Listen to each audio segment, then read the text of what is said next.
नमस्कार दोस्तों, आप सभी का बहुत स्वागत है सक्सेस एजुकेटर के यूट्यूब चैनल पे। आज के इस लेक्चर में हम डिस्कस करने जा रहे हैं MCQ सीरीज़ का पार्ट नंबर 2 या फिर हम बोल सकते हैं लेक्चर नंबर 2, जिसमें हम जो है नेक्स्ट के कुछ 20 क्वेश्चन डिस्कस करने वाले हैं जो कि प्रीवियस ईयर पेपर्स में पूछे जा चुके हैं। तो इस वीडियो में हम जो है प्रीवियस ईयर के क्वेश्चन डिस्कस करेंगे। इस वीडियो को आप जो है प्रैक्टिस के तौर पे देख सकते हैं, जो भी क्वेश्चन अभी तक पूछे जा चुके हैं। तो आपकी तैयारी कैसे चल रही है, आप इन क्वेश्चंस के आंसर दे पाते हैं या नहीं दे पाते हैं, इसका जो है यहाँ पे पता आपको चल जाएगा, राइट। तो चलिए स्टार्ट करते हैं। ये जो JOAIT 903 पोस्ट कोड के लिए तैयारी कर रहे हैं या फिर जो भी JOAIT के एग्जामिनेशन होते हैं उनके लिए इम्पोर्टेंट रहने वाला है। चलिए पहला क्वेश्चन आज जो है हम डिस्कस करेंगे। पहला क्वेश्चन है, when you cut or copy information it gets place in the, यानी कि जब आप कट और कॉपी करते हो कोई भी इंफॉर्मेशन आपके कंप्यूटर में से, तो वो पहले कहाँ पे स्टोर होता है। बहुत ही बेसिक क्वेश्चन है। तो वो पहले क्लिपबोर्ड में स्टोर होता है, राइट। क्लिपबोर्ड एक जो है वर्चुअल आपको देखने को मिलेगा, ये बैकग्राउंड में काम करता है। सबसे पहले जो है अगर कॉपी करते हो ना कहीं से भी आप या फिर कट करते हो, तो पहले क्लिपबोर्ड में सेव होता है, देन आप इसको क्या करते हो, पेस्ट करते हो आगे, ठीक।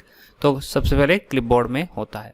Which type of file is created by word processing program, तो हमें पता है ये डॉक्यूमेंट फाइल होती है और इसका जो आपको एक्सटेंशन याद रखना है .docx, ठीक है। 2007 के बाद वाले जो वर्जन हैं MS ऑफिस के, उसमें X भी लगता है। X means extensible, right. आगे चलते हैं। Which of the following device used set of beads to represent the unit of data? Data की यूनिट को बताने के लिए हम सेट ऑफ बीट्स का यूज़ करते हैं। तो सेट ऑफ बीट्स का हम किस डिवाइस में यूज़ करते हैं, तो ये हम अबैकस में यूज़ करते थे, राइट। अबैकस में इसका यूज़ किया जाता था, जैसे कि आप स्क्रीन पे देख पा रहे हैं। इस तरह से आपको जो है ये बीट्स देखने को मिलेंगी, जिसकी मदद से जो है यहाँ पे कैलकुलेशंस की जाती थी। Expert system is the characteristics of which generation of computer. Expert system जो है किसका करेक्टरिस्टिक है, कौन सी जनरेशन का करेक्टरिस्टिक है, तो ये है आपकी 5th जनरेशन का, राइट। 5th जनरेशन का। तो जनरेशन्स में जो है काफ़ी सारे क्वेश्चंस पूछे जाते हैं, तो इस टॉपिक को ज़रूर करके जाइएगा। हिस्ट्री ऑफ कंप्यूटर जिसे हम बोलते हैं, तो कंप्यूटर की हिस्ट्री ज़रूर करके जाएँ। The flow and timing of data to and fro from microprocessor is regulated by, तो जो डेटा का फ्लो होता है या फिर उसकी टाइमिंग जो होती है वो आगे पीछे चलती है, ठीक है। टू एंड फ्रो फ्रॉम जो है एक जगह से दूसरी जगह जाती है, ठीक है। तो माइक्रो प्रोसेसर में इसे कौन रेगुलेट करता है, तो इसका जो है डेटा को रेगुलेट करने का काम होता है कंट्रोल पिन्स का, ठीक है। कंट्रोल पिन्स का यहाँ पे ये काम होता है, जो कि आपके डेटा को फ्लो और इसकी टाइमिंग को मैनेज करता है। विच of the following is an example of A input device. Input device का यहाँ पे सिंपल सा क्वेश्चन है, पूछा गया है। तो स्पीकर, प्रिंटर हो गया, आपका मॉनिटर हो गया, ये क्या है, आउटपुट डिवाइसेस है। लेकिन आपका स्कैनर जो होता है ये क्या है, ये आपकी इनपुट डिवाइस है। विच of the following devices produce the best quality graphics reproduction. काफ़ी बार ये क्वेश्चन पूछा जाता है। जब भी आपको पूछा जाएगा कि बेस्ट क्वालिटी का जो है ग्राफिक रिप्रोडक्शन कौन सी डिवाइस जो है प्रोड्यूस करती है, तो आपका आंसर होना चाहिए प्लॉटर, ठीक है। प्लॉटर जो है, जो बड़े बड़े आप पोस्टर देखते हो, ठीक है, मार्केट में, वो कहाँ से जो है निकाले जाते हैं, वो प्लॉटर में से, राइट। प्लॉटर यहाँ पे यूज़ होता है। Which port can also use to connect to computer to transmit files. तो दो कंप्यूटर को आपस में कनेक्ट करने के लिए कौन से पोर्ट का इस्तेमाल होता है, टू ट्रांसमिट फाइल्स को ट्रांसमिट करने के लिए। तो याद रखिएगा फायर वायर पोर्ट का यहाँ पे इस्तेमाल होता है, ठीक है। अब स्क्रीन पे देख पा रहे होंगे कि कौन कौन से टाइप के जो है यहाँ पे पोर्ट्स होते हैं कंप्यूटर में, जो कि इंपॉर्टेंट हो सकते हैं, आपको क्वेश्चन पूछा जा सकता है।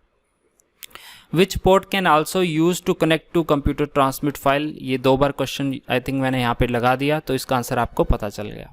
विच of the following memories has the shortest access time. ये क्वेश्चन काफ़ी बार पूछा जाता है। तो मेमोरी हायरार्की का ये क्वेश्चन है, ठीक है। मेमोरी जो हायरार्की है वहाँ से ये क्वेश्चन पूछा जाता है कि शॉर्टेस्ट एक्सेस टाइम कौन सी मेमोरी का होता है, तो ये होता है आपकी इनमें से कैशे मेमोरी का, ठीक है। इनमें से क्या आंसर हो जाएगा, कैशे मेमोरी। लेकिन सबसे कम जो है यहाँ पे शॉर्टेस्ट टाइम होता है रजिस्टर्स का, याद रखिएगा रजिस्टर्स का।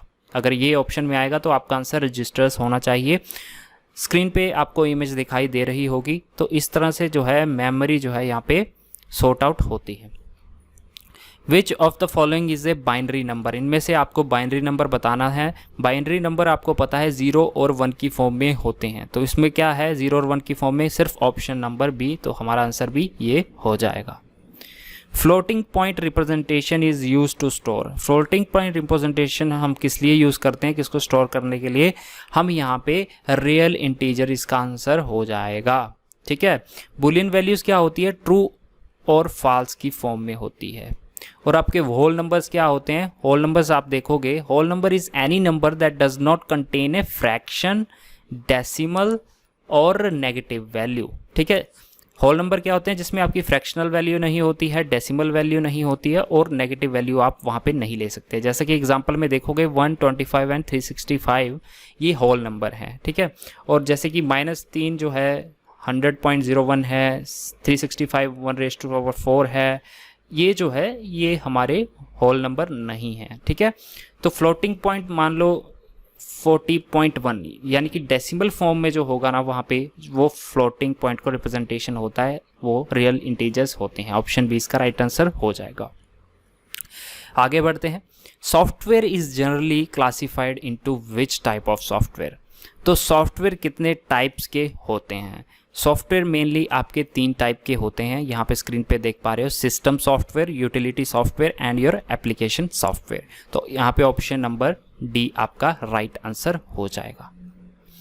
विच of the following is are called low level languages, तो लो लेवल लैंग्वेजेस हमारी 2 होती हैं, कौन कौन सी, मशीन लैंग्वेज और दूसरी असेंबली लैंग्वेज। तो हमारा ऑप्शन क्या हो जाएगा यहाँ पे, option number C right answer हो जाएगा। A translator is best described as, एक ट्रांसलेटर को हम क्या बोल सकते हैं। देखिए दोस्तों, ट्रांसलेटर जो होता है वो हमारा एक टाइप का सिस्टम सॉफ्टवेयर ही होता है। ठीक है, translator is a type of a system software, option B इसका राइट आंसर हो जाएगा। अब प्रोग्रामिंग लैंग्वेज में आप देखेंगे डिफरेंट टाइप के ट्रांसलेटर लैंग्वेजेस को कन्वर्ट करने के लिए आप यूज़ करते हैं, जैसे कि आपका कंपाइलर होता है, आपका इंटरप्रेटर होता है। ठीक है, इंटरप्रेटर क्या करता है, लाइन बाय लाइन एग्जीक्यूट करता है कोड को, और कंपाइलर जो है पूरा जो है एक ही बार में आपके कोड को एग्जीक्यूट करके देता है। ठीक, proprietary software is owned exclusively by, तो प्रोप्राइटरी सॉफ्टवेयर क्या होते हैं, देखिए आप यहाँ पे देख सकते हो, proprietary software is any software that is copyrighted, bear limits against use, distribution and modification that are imposed by publisher, vendor, developer। देखिए proprietary सॉफ्टवेयर वो होते हैं जो कॉपीराइटेड सॉफ्टवेयर होते हैं। कॉपीराइट की, जैसे कि मैंने कोई सॉफ्टवेयर बनाया तो मैं अपने हिसाब से वहाँ पे कॉपीराइट लगा दूंगा कि जो मेरा सॉफ्टवेयर है वो मेरी परमिशन के बगैर ना तो उसे कोई सेल कर सकता है, ना उसे उसमें कोई मॉडिफिकेशन कर सकता है। राइट, तो ये होते हैं आपके प्रॉपर्टी सॉफ्टवेयर। तो यहाँ पे ऑप्शन क्या ठीक बैठ रहा है, सिंगल कंपनी, ये एक सिंगल कंपनी के द्वारा भी ऑन किए जा सकते हैं। ठीक है, सिंगल यूज़र, लेकिन यहाँ पे फ्रीली बोला गया है तो इसका आंसर ये नहीं होगा। अगर सिंगल यूज़र ही इसका ऑप्शन होता तो ये राइट हो जाता, लेकिन ये एक सिंगल कंपनी का ओनर भी यहाँ पे हो सकता है, ओनर हो सकती है इसकी। ठीक है, तो ये कॉपीराइटेड होते हैं, फ्री टू यूज़ नहीं होंगे। What is the name given to the process of initializing a microcomputer with its operating system? तो यहाँ पे डेफिनेशन बिल्कुल ध्यान में देखना है। What is the name given to the process of initializing a microcomputer with its operating system? जब हम अपने कंप्यूटर को इनिशियलाइज करते हैं, स्टार्ट करते हैं एक ऑपरेटिंग सिस्टम को यूज़ करके, तो उसे क्या बोलते हैं, उसे हम जनरल टर्म में बूटिंग बोलते हैं। अब बूटिंग 2 टाइप की होती है, कौन कौन सी, एक तो आपकी कोल्ड बूटिंग होती है और दूसरी आपकी वार्म बूटिंग होती है।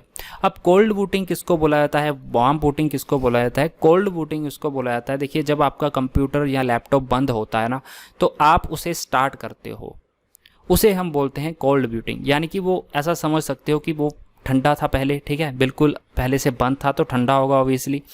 वार्म बूटिंग किसको बोलेंगे, जो ऑलरेडी चल रहा होता है और उसे हम फिर से रीस्टार्ट कर देते हैं कंप्यूटर को, तो वो किस में आ जाता है, वो आपका आ जाता है वार्म बूटिंग में।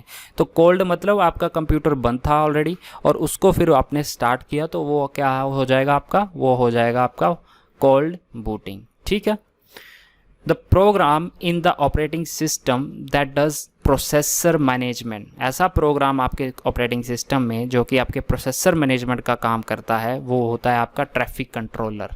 ठीक है, ट्रैफिक कंट्रोलर इसका नाम होता है। जैसे कि आप मार्केट में जाते हैं, वहाँ पे क्या लगा होता है, ट्रैफिक लाइट्स लगी होती हैं। तो ग्रीन लाइट होगी तभी आप आगे जा पाओगे, रेड लाइट हो जाएगी तो आपको स्टॉप करना पड़ेगा, येलो लाइट होगी तो वहाँ पे पता चल जाता है कि हमें यहाँ पे रुकना चाहिए अब।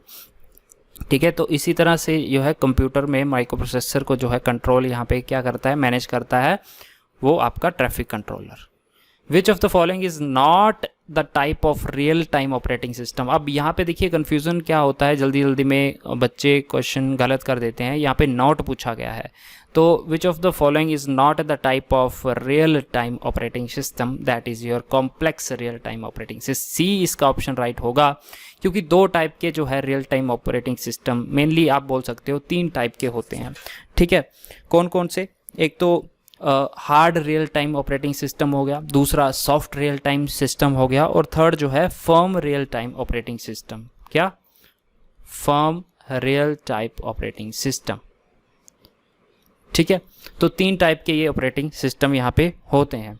अब ये तो रही बात रियल टाइम ऑपरेटिंग सिस्टम होते हैं। Hard real time operating system वो होता है, देखिए, जिसमें आपकी टास्क को परफॉर्म करने के लिए एक डेडलाइन दी जाती है, या फिर हम बोलें उसको टाइम ड्यूरेशन में कंप्लीट करना होता है वो टास्क को। तो ये हमारा hard real time operating system में होता है। सॉफ्ट रियल टाइम सिस्टम में ऐसा कुछ नहीं होता, वहाँ पे फ्री कोई बाउंडेशन नहीं होती, आप किसी भी समय जो है अपने टास्क को परफॉर्म कर सकते हो। लेकिन hard real time operating system में आपको कुछ टाइम ड्यूरेशन देनी होती है, कुछ डेडलाइन होती है किसी भी स्पेसिफिक टास्क को कंप्लीट करने के लिए।